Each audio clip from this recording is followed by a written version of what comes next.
The investment in the Caribbean, one challenge we have is that we are telling investors, come and invest in the Caribbean, but we don't have projects. So we need to have shovel-ready projects for investors. And if you are dollarized, to use your term, and you don't have those projects, it makes zero difference. Hi everyone, welcome back to Caribbean Progress. With me, Rashid Griffith. Today I am joined by Deodat Maharaj. He is the Executive Director of the Caribbean Export Development Agency, the Caribbean regional institution with the remit to support private sector growth through export and to steer foreign direct investment to the Caribbean. Maharaj is a national of Trinidad and Tobago. He previously served as the Deputy Secretary General of the Commonwealth, where he spearheaded the trade and investment agenda. He also served with the United Nations in senior roles in the field and at the headquarters. We had a fantastic, wide-ranging conversation on all the things that Caribbean Export Development Agency does and plans to do to spur growth in the Caribbean. It was a really fun episode. Let's just dive right in.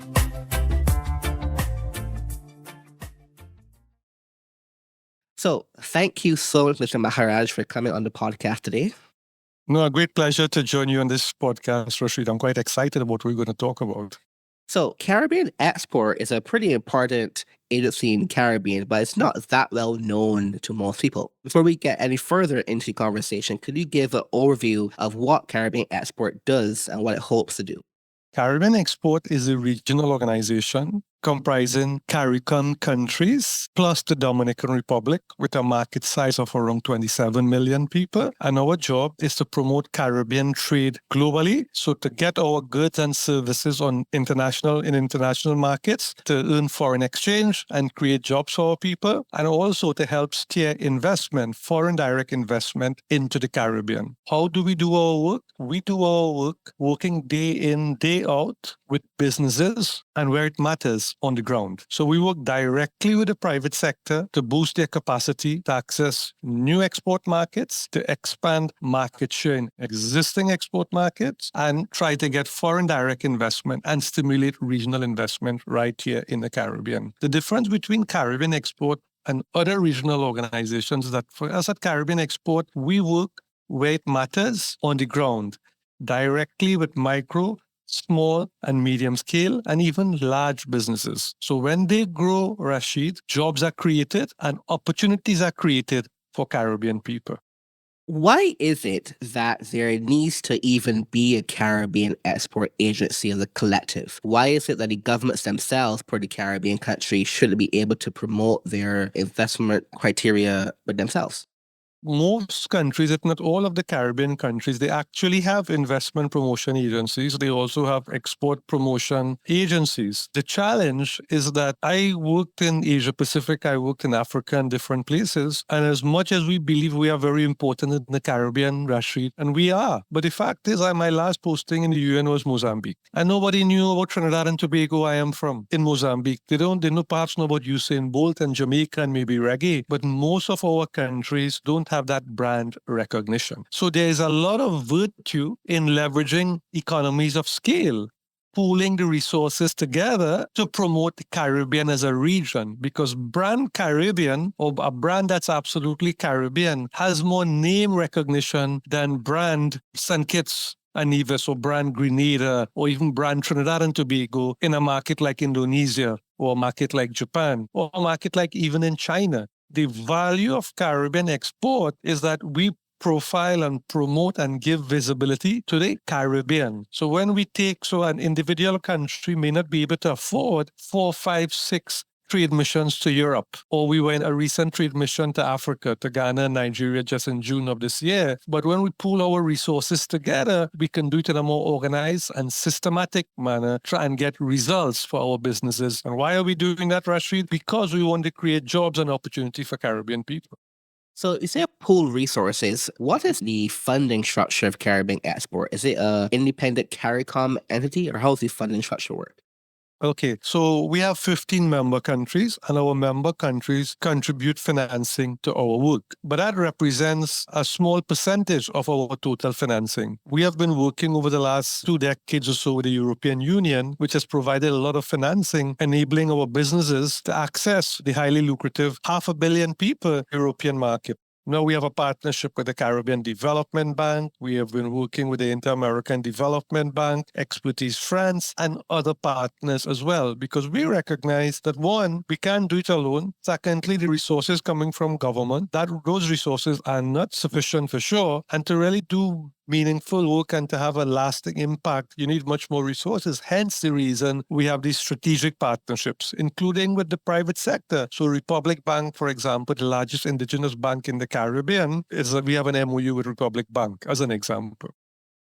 So, what are some of the biggest success stories of recent that Caribbean Export has been able to increase either the export or investment induction in the Caribbean? So I think it's always good to tell stories, Rashid, and your listeners, I think, certainly will appreciate that. And I would like to talk about Nalido. Nalido is a company that does organic turmeric in Belize. Nalido, we've been working with them for a bit over 2 years, enabling them to understand the packaging requirements for the EU market, the labeling requirements, phytosanitary requirements, all the boring stuff. Took them to trade shows in Europe. And last year, for the first time, Nalido got an order for a container of organic turmeric to the European market. They were able to penetrate that market. Secondly, they have secured orders as well for Ireland. So think about it. This small Belizean company that was producing organic turmeric of high quality, okay, they have access to a highly lucrative market. And they have now started to contract farms to supply them with organic turmeric. So think about in a small community, you're creating 50 or 100 jobs, you earning 10, 20 million United States dollars in foreign exchange. That's concrete and that's practical, earning precious foreign exchange and creating jobs. We had our Caribbean Investment Forum in Port of Spain, Trinidad over the period 9 to 11 November last year. The next one is in the Bahamas, and I hope I can talk about that as well. We had a business process outsourcing company from out of the region coming, meeting the people in Dominica.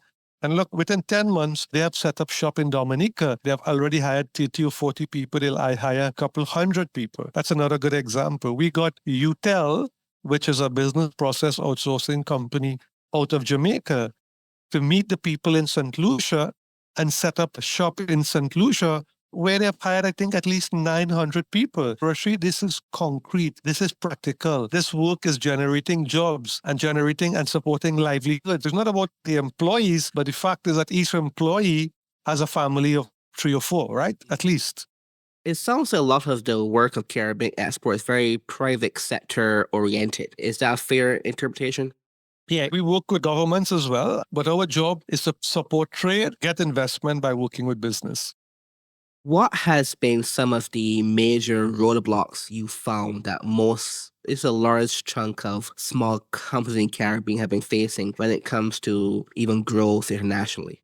So it's better to get the perspective of businesses, right? So together with CDB at the height of the COVID pandemic, we did a survey together with CDB of 450 or so micro, small, and medium scale enterprises. And they said their biggest obstacle is actually access to finance. So that's one. Secondly, based on the data and the evidence that we have and that we know of, the business environment in the Caribbean is quite difficult. It's very difficult to do business in the Caribbean. In the last World Bank's Ease of Doing Business report, with the exception of Jamaica, which was around in the mid-60s, and St. Lucia, which was in the mid-90s, out of 200 countries globally, Caribbean countries were in the bottom half of those 200 countries. We are making progress, so it's easier now to register a business.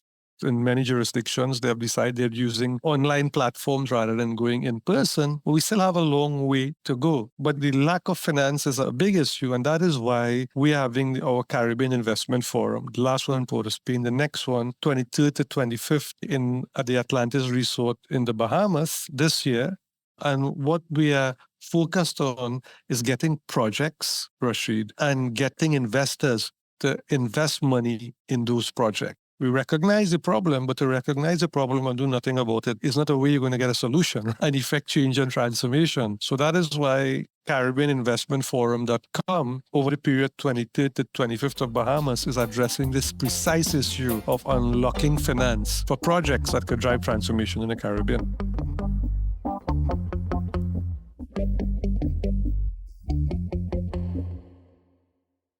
To dive in a bit more on that, why is it, you can see core reasons why they cannot get the easy access to finance? And what's the driving factors there? Well, there are various reasons. One is the cost of capital is high. Cost of financing is high, especially for micro entrepreneurs. Secondly, many of the micro entrepreneurs, they're not formal businesses. They're part of the informal sector. So you need to transition from informal to formal to have the documentation required to go to the bank to get the loan. And that's why the ease of doing business environment is important, because you have to make it easy for people to register a business. And when they register a business, certainly for micro entrepreneurs, to have special purpose funding programs available so they can get capital at minimal cost. So at least you give them that start.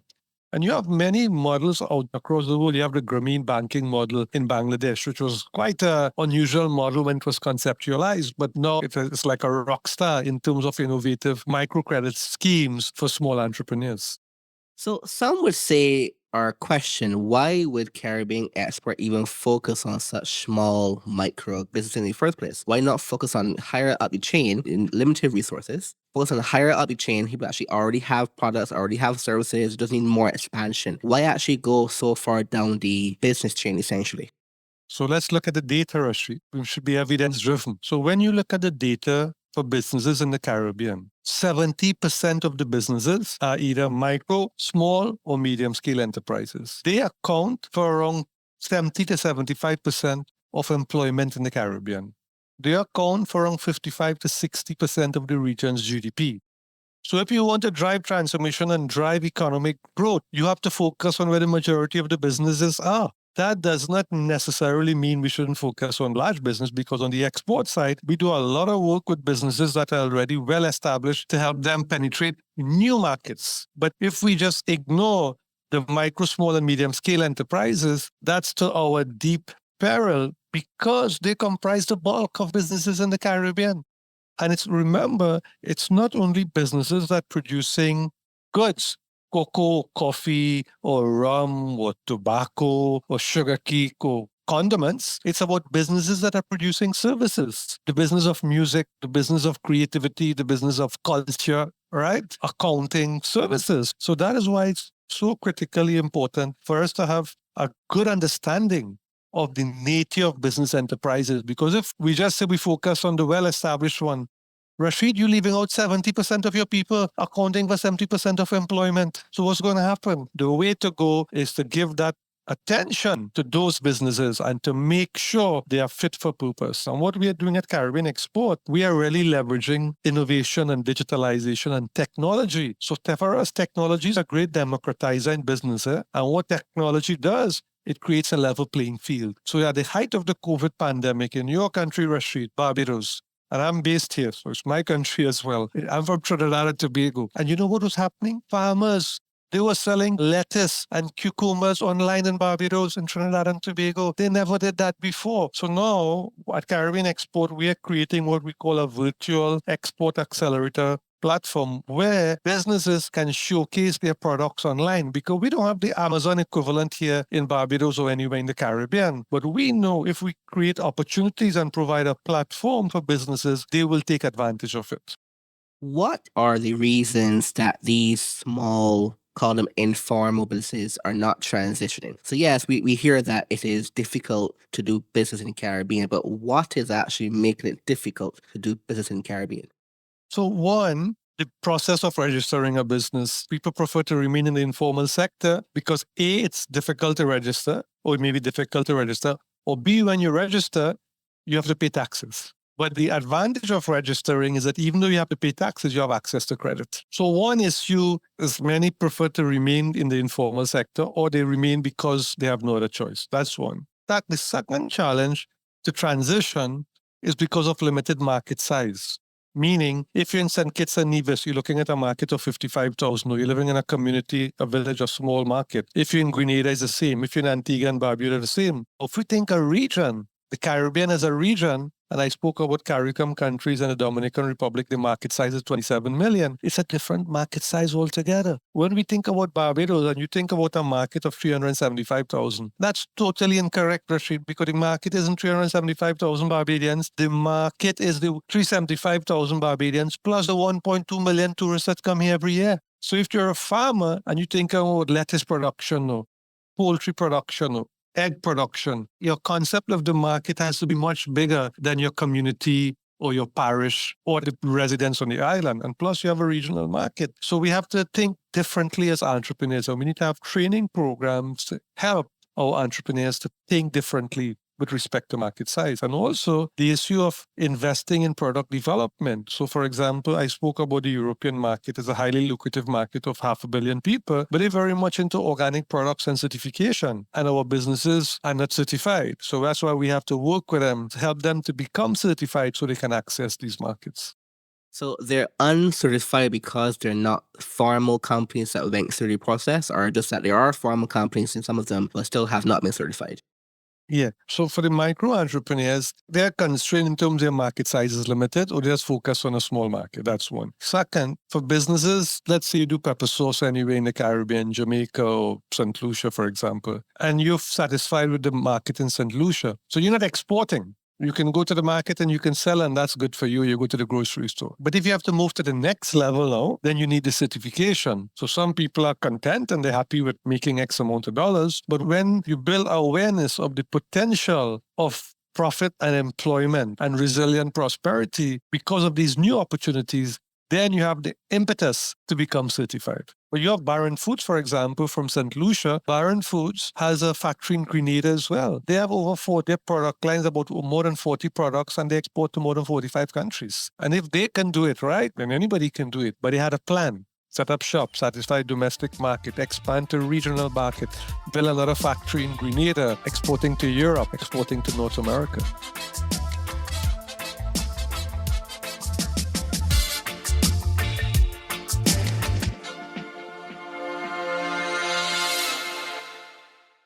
Many of your examples are very agricultural, food specific. And on the other side, there is a lot of very highly educated population that's very underemployed, or worse, unemployed, but definitely underemployed. What is Caribbean Export doing, if it is, to kind of service that kind of talent well in the Caribbean?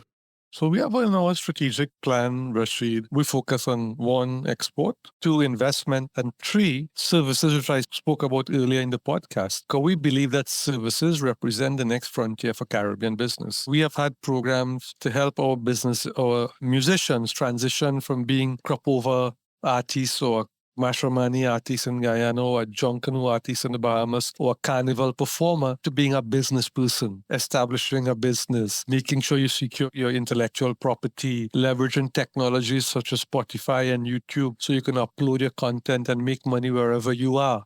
We have work closely with the Coalition of Service Industries in Trinidad and Tobago in Barbados, because we believe, as I said earlier, the importance of packaging and commoditizing intellectual property and knowledge, whether it's accounting, whether it's in other technical services. So business process outsourcing, I spoke about the example of St. Lucia. I spoke about the example of the company that established in Trinidad and Tobago as well. These are examples of companies that are establishing, that's leveraging the knowledge of our people. Our literacy rate is 95%, meaning that we have a fantastic university system. I'm a proud graduate of the University of the West Indies. It's a world-class institution. So we are churning out high-quality graduates so that knowledge can be commoditized and exported. And that's why, for us, knowledge in terms of services represent the next frontier for Caribbean business.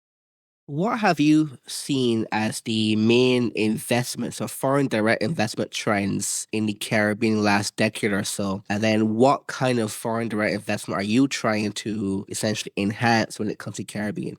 The Caribbean is a premier tourist destination. So investments, certainly in the Eastern Caribbean, Barbados, Jamaica, tend to be a lot in the tourism sector. That's one. Save for Trinidad and Tobago, which has an energy-based economy, and now Guyana, oil-based economy. I believe that whereas tourism will continue to be the mainstay or a big portion of the economies of much of the Caribbean, I think that what COVID-19 has taught us, what 9/11 taught us, is that you become so vulnerable, Rashid, because there were no tourists during COVID. And our economies were in a state of extended shock, an extensive shock. For us at Caribbean Export, we have to get investments that could drive transformation of our region, to create jobs and opportunity for our people. So we are focusing on 4 sectors.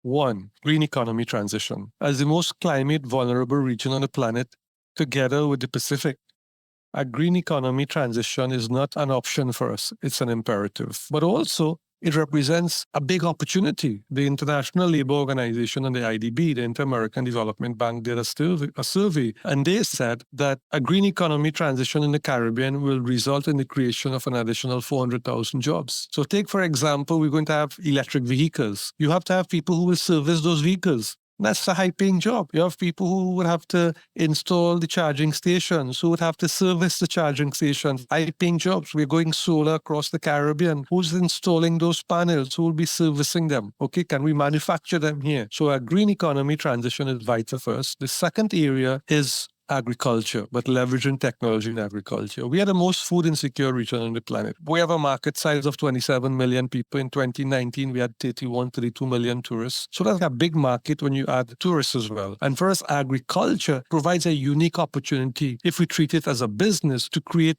hundreds of thousands of jobs in the region. And that is why, for us, getting investment in agriculture is critical.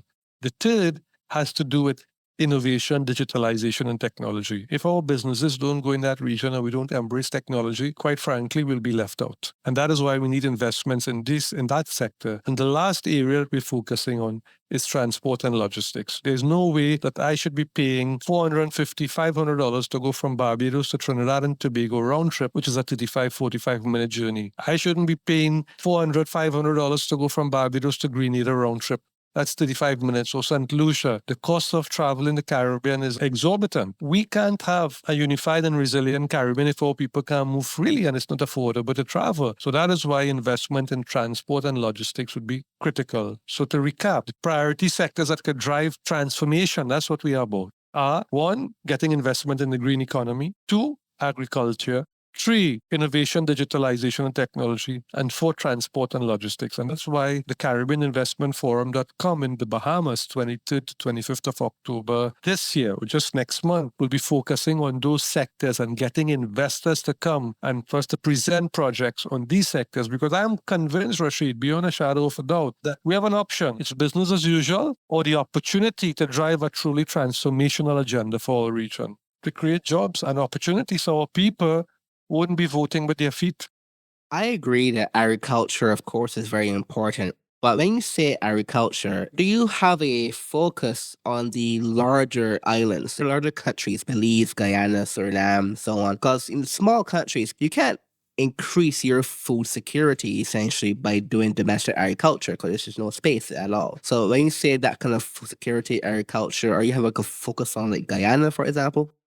Actually, no. And I have a different view from you, Rashid. And agriculture, we're focusing on agriculture, but with an emphasis on ag tech or leveraging technology in agriculture. Whereas we have the wide open space of Belize, Suriname, Jamaica to a lesser extent, and Guyana, and perhaps Trinidad and Tobago, by leveraging technology in agriculture, you can mass produce. One notion of lettuce in Grenada, St. Lucia, Antigua, Trinidad, wherever in the Caribbean, is lettuce on the ground. Think lettuce using hydroponics technology as a skyscraper. So that one lot of land is exponentially increased because guess what, Rashid? You're going up. You're using 6-inch PVC pipes, right? And you're going up. So you don't have one layer lettuce on the ground. So that's one. So that is why for us, leveraging technology in agriculture is really vital to help us build food security. So that's one. But it's also connected to transport and logistics because the islands are close by. And if you have an effective ferry system transporting goods from Grenada to Trinidad or Trinidad to Guyana or Guyana to Suriname, it's quite easy actually because the distances are not far. So for us with respect to agriculture, it's about building food security and resilience by 1, leveraging the larger economies. For some stuff, you need to have space, massive amounts of space. But Antigua and Barbuda or Barbados, you guys stayed at the Hilton when I just came to Barbados, and I'm having breakfast at the Hilton here, and everything is imported. Rashid, everything is imported. The banana, the watermelon, the eggs. But isn't the case that things are primarily imported not because of bad reasons, because they're cheaper? They are imported because we haven't used technology to drive down the cost of production to be able to compete with the perceived cheaper imported product. That's the reason. Because here in Barbados and tourism-based economy, we are a high-cost tourist destination. So we are not like in places in Africa or Asia. Yeah, I was in Thailand over the summer. And in Thailand, or you go to Cambodia, you go to a five-star hotel, you'd be astonished how much you'd pay for a beer, how much you pay for a meal. In the Caribbean, you pay at least what you would pay in Europe or more. And therefore, the tourist is willing to pay the premium dollar for the premium product, right? So you have a different type of tourists and consumer patterns here in the Caribbean. My view is that if you produce here and you produce in the quantity, the market is readily available. I agree that the tourists are willing to pay for premium organic products, but most people in the Caribbean probably will not be. Even now, you see domestic products are not that much, let's say, not particularly expensive, but you still go pay for the imported products in the first place. Well, it depends. In Guyana, where I served, in Suriname, that's not the case. In Belize, that's not the case. But you talk about imported products. It's always good, Rashida, to give precise examples. So in Trinidad and Tobago, I think Trinidad and Tobago imports like maybe around 20 to 25 million US dollars a month in strawberries and blackberries. Why nationals of Trinidad and Tobago eating strawberries and blackberry, I can't comment. I like tropical fruits. But I accept that. It's their right to eat whatever they wish. But guess what? There's this company, okay, that's using hydroponics technology that has established a farm in Tobago that's producing strawberry, that's producing blackberry, that's producing blueberry, that they will be able to meet all the import requirements. They've been so successful that they have set up shop in Guyana. I was in touch with Ralph Bulkoff, one of the principals in this enterprise, and he told me they're setting up shop in Antigua and Barbuda now. So that's a very good example of a premium product that's being produced here and using what technology. That's true. And I would say, I guess if we go to a different topic, I do hear a lot of people recently, Caribbean politicians talking about the food import bill. Yes, it is substantially high, but of course it's going to be high. You're a Caribbean country. But the majority of the food import bill has nothing to do with natural produce. It's primarily like Kellogg cereal, primarily like wine from France. That is the cost that really is the very high product of the food bill. So usually when I hear food bill, then they deviate and say, therefore we should grow more strawberries. But that's not the actual big cost in the food bill. But I think if you disaggregate the data in a place like Guyana or a place like Suriname or a place like Belize, they're not known to be places that consume massive quantities of wine, for example. I think the food bill, the majority of the food bill would be in basic food stuff. Cheese from New Zealand, for example, imported rice, imported sugar, imported cereals across the board, and the inputs into making bread and flour and whatever else. Some of these things we can produce. So I was at Massey in Warrens here in Barbados just yesterday. And for the first time, I had an option now. There was breadfruit chips or French fries. You know that you can buy frozen ones, which is good to see, right? Yeah, I'd like to see someone do some detailed research of all the breakdowns of the different food import bills of the Caribbean countries and see what the primary components actually are. That'd be quite interesting.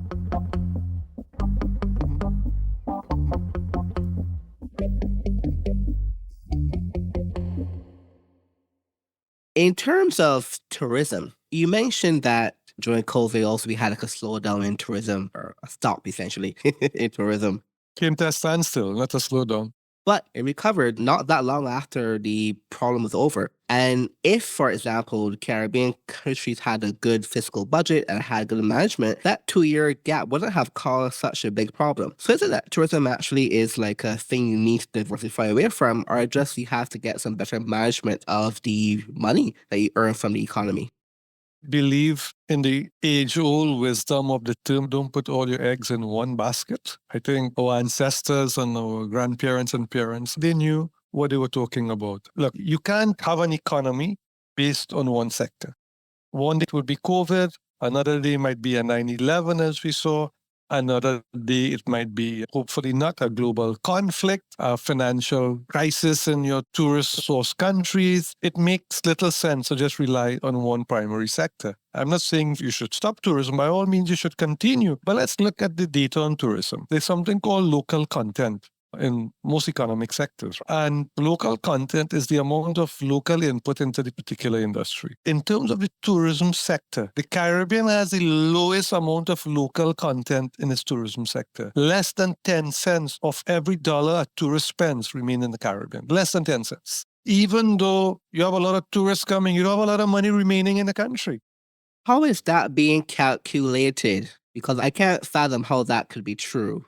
It is easy. When you book a ticket, so you're in Panama, you book a ticket to Barbados, 9 out of 10 times you're using Expedia. Secondly, you're coming with Copa. Thirdly, you're staying at the Barbados Hilton or a man of your eminence or somewhere in the Platinum Coast. You pay for that in foreign currency, in a hotel owned, overseas owned. That money goes there. So think about it. You rent a car with Hertz or Thrifty or whomsoever. What kind of company is that and where is it located? Okay? So you come to Barbados. You take a taxi. You go to your hotel. You just spoke about the all imported fancy wine. You drink that wine imported from France or California or Chile or Argentina. For dinner, you have steak. We don't produce any steak in Barbados, do you? Then in the morning, we have breakfast. We have strawberries, the blueberry, the pineapple. Then you're not going to have a Banks or a Stag or a Red Stripe early in the morning, right? So you have a beer at 2 o'clock from Banks in Barbados or Carib from Trinidad and Tobago. Then 2 days you live like that. Then Friday night you go to Oyston. That's the only sector, right? It's one of the big sectors where you have money remaining because the $50 you pay for dinner is remaining in a household. That seems to be a very skewed calculation, though, because you should never include things like tickets, for example, to come to your domestic. No, but tourists, you pay X of dollars as a tourist, Rashid. Sure. So you have to do a calculation of what is remaining in the local economy, whether it's Antigua or Barbados or Grenada. But for example, all of the service people, all of the hotel workers, they're getting paid somehow, and that's profit from the hotel. That's all your money you're paying to the hotel. You got to include that stuff in calculations and, all kind of things.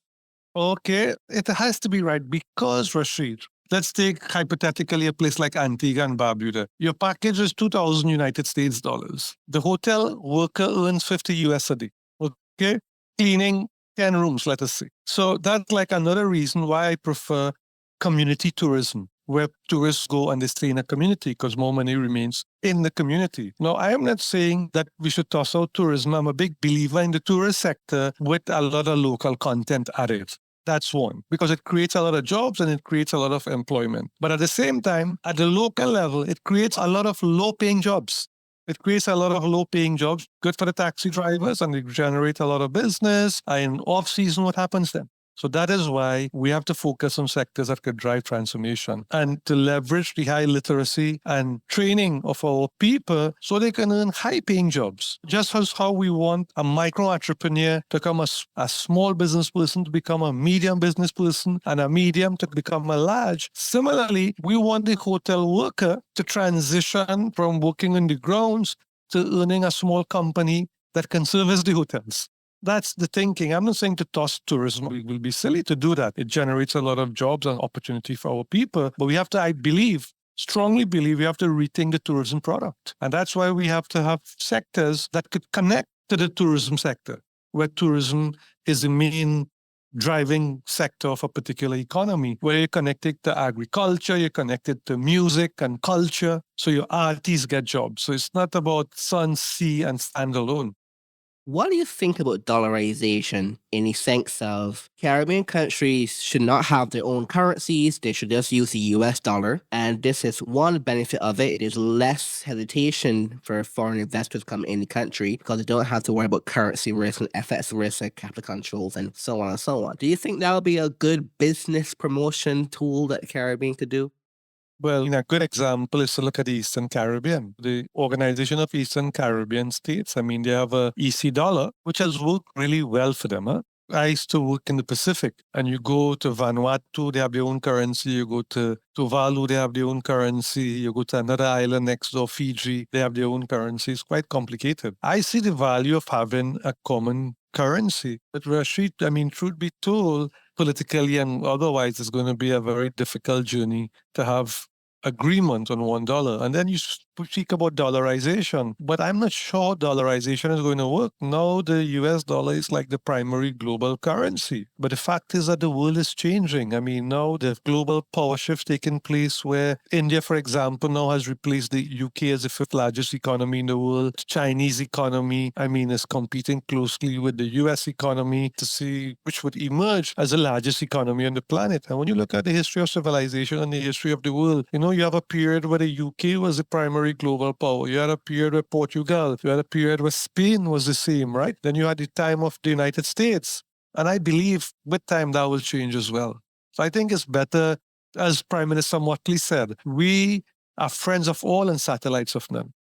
Sure, I agree. But let me clarify that comment because, in terms of dollarization, as it is now, the dollar is the thing that all Caribbean countries invoice exports and imports and investment in. Of course, 7 years ago, it was sterling, but we switched to dollar due to causing issues. And then, if for some reason in 50 years from now it would be different currency, then you use that other currency also. The question is more of, do you think instead of having domestic currencies, that if you had a globally utilized currency that has more stability and more trust, that would have a positive impact on the investment portfolio in the Caribbean? I do not think so. The investment in the Caribbean, one challenge we have is that we are telling investors, come and invest in the Caribbean, but we don't have projects. So we need to have a portfolio of projects. So when an investor comes, this is the solar plant I want you to build. This is the land where it will be located. These are the incentives I'm giving you. This is the market size. These are possible financial partners. You could use country X as a beachhead for the whole Caribbean market, for the European market, for Canada, Colombia, Cuba, because we have free trade agreements. So we need to have projects, shovel-ready projects for investors. And if you are dollarized, to use your term, and you don't have those projects, it makes zero difference. Okay, so that's one. Secondly, we need to have an environment that across the board that investors will be attracted to. I was in Kigali, Rwanda last year, in June of last year. And I lived in Tanzania at the height of this terrible genocide that took place in Rwanda. Thousands of bodies were flowing in this river, the border between Tanzania and Rwanda. It was just totally tragic. And in one generation, Rashid, they have transformed that country because they've made it so investment friendly. Claire Kamazi, the head of the Rwanda Development Board, equivalent, I think, to the Investment Promotion Agency, said, I want you people to apply to establish a business and do business here in Rwanda. And I guarantee you that within 16 hours, you'll get a response and approval. And we want you to buy Rwandan products. So what we will do, we will email you the certificate. So you can use your scarce, your limited luggage space to take Rwandan coffee and other products. Here in the Caribbean, we are way behind on some of these matters. In Singapore, you can get within 24 hours to do a business approval. In Mauritius, within 48 hours. Here, it can take months. Yeah, I was in Kigali this year and I was blown away by the transformation, rapid transformation. Yes. There you go. And they're embracing technology, Rashid. They have like a tech city. You go in the middle of Kigali, they have this incubator where young people with their ideas can go and help, can develop products. They can talk to businesses who may wish to finance their app. It's just fabulous. And what it takes is vision, but vision backed by action, not vision backed by talk. So vision plus action equal transformation. What's your view on the citizenship by investment programs that the 5 Caribbean countries have? Do you think, I'll just leave it there. What's your view on that? Well, I think that people across the Caribbean, we need precious foreign investment. And we have tried different routes. When we tried to establish offshore banking centers, that became an issue. Many of our jurisdictions were blacklisted, and we started to look at different ways to get investment and money into our countries. And that's how the CBI, the Citizen by Investment Program, came up. I think it continues to be implemented in many of these countries. My own view is that we need to have a sustained way of attracting investment. And a sustained way of attracting investment is to have priority sectors, to have a portfolio of projects, to build these projects, and to have a very targeted and systematic strategy of attracting investment. That is how we work at Caribbean Export, and that's how we are going to continue to work. And that type of investment, organized in a very systematic manner, can generate the jobs that you need at the scale that is required, so our people would not vote with their feet. So, my last question. What do you think is the top 3 or top 1 most important policy changes that need to be done to enhance the business environment of most Caribbean countries? I think one, people should be able to apply and get approval to start a business within 24 hours, at max 48 hours. Thank you so much, Mr. Maharaj. This has been a delightful conversation. Rashid, the pleasure has been mine, and thank you so much.